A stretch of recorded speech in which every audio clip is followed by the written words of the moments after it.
The book of Esther, chapter 4, verses 13 and 14. And it reads, "Do not think in your heart that you will escape in the king's palace any more than all the other Jews. For if you remain completely silent at this time, relief and deliverance will arise for the Jews from another place." In other words, and you will not be part of that. "Yet, who knows whether you have come to the kingdom for such a time as this?" The topic today is, I'll give you a title. Your moment is coming, don't miss it. It's so easy for us to miss those special moments sometimes because we get so busy, so active, or we get caught up in the mundane things of life. We get discouraged because we got to get up every morning. It doesn't seem like things are shifting and changing. But I'm a firm believer that if you read the scriptures from the beginning and you just kind of read through, you realize that God is always intervening. He's always intervening in people's lives to make changes. He does it from the beginning of time, and he continues to do it now. A lot of people believe, well, that's Old Testament, that's Testament stuff. But now that we're living here, God doesn't do that. But God is still active all the time in everyone's life, whether we see it or not, whether we're sensitive to it or not. God is still looking and moving. I believe that, because without that, hope is destroyed. If you're just living feeling that there's no hope for tomorrow, things are just going to be mundane, nothing's ever going to happen, you can lose your hope. And that's exactly what the enemy wants. He wants you to lose hope for the future, dreams that you've had, things that you want to accomplish. You figure, well, it's passed me by, it's never going to happen, nothing's ever going to work. Well, Paul does something. In all of his writings, he picks out two words. Strange, I'm going to tell you. Two words, same word, different meanings. And you can lose that in reading the scriptures if you're not careful. Two words. The first word represents time. The second word represents time. The first word, he says, is called chronos. Remember that word, chronos, which means we get chronological time from that.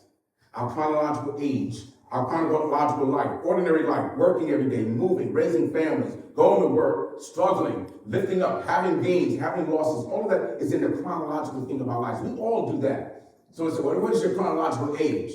You tell them your age. Those are the years that you live, and you keep moving. There's nothing you can do about that. But then he goes on in 1 Thessalonians 5:1, he picks out both words, and he uses, for the first time, he uses both meanings in one sentence. The second word is time, but he uses another word called Kairos, K-A-I-R-O-S. There's chronos, and then there's Kairos.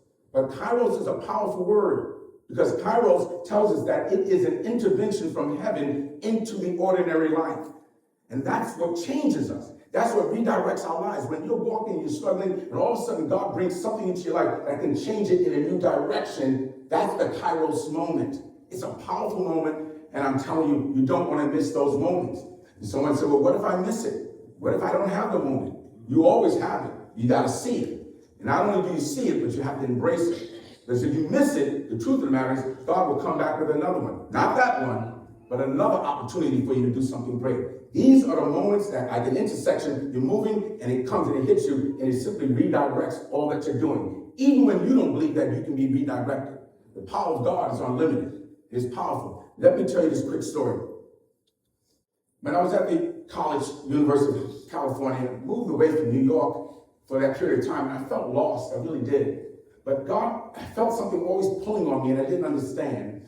I was studying science and biology because I thought that's the direction it was the only thing I figured out. I thought I was kind of good at it, so I was studying biology, but I wasn't really happy in it. But he kept me in that. One day, it was a night course, afternoon course, and I remember getting up out of class, and I said, well, I just got to walk around. And I went walking around the campus, and then I didn't know the neighborhood. I walked outside the campus, I'm just walking, and as I'm walking, there was a chapel, a church right here, and I stopped. I said, let me go inside. I opened the door, I walked inside, I sat, nobody was there. It's like after hours, and I sat there, and I prayed, and I just listened. And it was the first time I felt him calling me to ministry. I didn't understand ministry. I wasn't growing up in the Baptist experience. In Catholic church, I thought I would have to become a priest. I didn't know. So I just felt this draw towards helping people and ministering to people. And I felt that drawing me, but I didn't think it was any special day. So as I got up, someone comes in the door, He's the custodian of the place. He says, what are you doing here? I said, well, praying. It's a church. He says, well, how'd you get in here? I said, well, the door was open. He says, no, sir, I locked the door. Well, the door was open, sir. I didn't break in. He says, okay, well, you can't do that. And I walked out. It was weeks later, I realized that was a Kairos moment. When God intervened in my regular daily activity, it doesn't come in a big boom. Oh, there it is. No. It happens subtly so that we can recognize it. And I realized it was at that moment he planted something in my heart that would redirect my life, and it would take time to do it. Because it's a long time sometimes when you're struggling and you're going through before God acts, and there's a reason for that. There's the thing that causes people to shy away from and say, I want to embrace it. People sitting here right now, there's something on your heart and in your mind that's directing you to do a different thing. God has placed something in your mind, in your heart. He's saying, if you do this, write the book, start the business, start a baseball team. Whatever it is that he's placed on you is an opportunity to redirect. The question is, will you embrace it? Just because he presents it is one thing. Making the decision to embrace it and go is another thing. There are some things that prevent people from embracing. Fear. You say, well, I don't want to fail. Nobody wants to fail, but failing to me is just learning. So not fear. How about delay? Oh, I'll do it another time, and that another time never comes. Or you just have unbelief. I don't believe that. Or you have doubt. God, look, you can do it for other people, but I don't believe God is doing that for me. Fear, doubt, all these things, unbelief starts to settle in, and before you know it, you watch that opportunity pass you by. God is saying, I still love you. I'll bring another one, but you're not paying attention. You're not listening to me. If you go back in the scriptures, we're not the only ones that this happens to. Think about David and Goliath. Everybody thinks David was born and knew that he was going to fight Goliath. He did not. David was just a shepherd boy. That's all he was. He was the least of all the sons.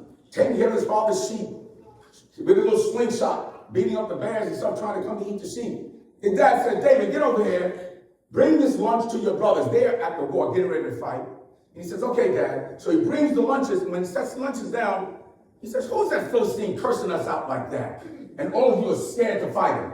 He said, I'll fight him. The Kairos moment. He was going along his ordinary life, and God presented him with an opportunity. He could say, you're scared? I'm scared, but he didn't. His purpose overrode his fear. And he says, I'll fight him. What are you going to fight him with, David? My slingshot. Me and God will beat him. And he did. The Kairos moment redirected his life. He became king. And then you have Moses. Moses was a criminal. Moses killed somebody. Moses was a fugitive on the run for 40 years. He didn't even have his own land. He was living on his father-in-law's land, taking care of his father-in-law's sheep. And then one day he's just going along, mowing. You can imagine what he's going through. I was born to be royal, but look at me now. Putting himself down. I can't do anything. My life, 40 years I've been here. I'm on my 80s now. What am I supposed to do? And all of a sudden he turns and he sees a bush catch on fire. And God speaks to him and says, take your shoes off, because this is holy ground. Kairos moment. That bush gave him direction to go speak to Pharaoh. He didn't feel he could, but he didn't have to. He tried to deny it, but he stepped into it because purpose overrode his fear, his apprehension. This is what happens all the time. There's always a Kairos moment. And I could talk this last one. Ruth.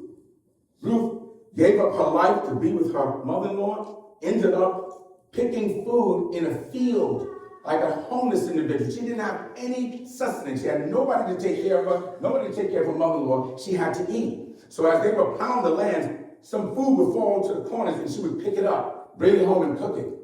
There's a man watching her all this time. God is always moving the pieces.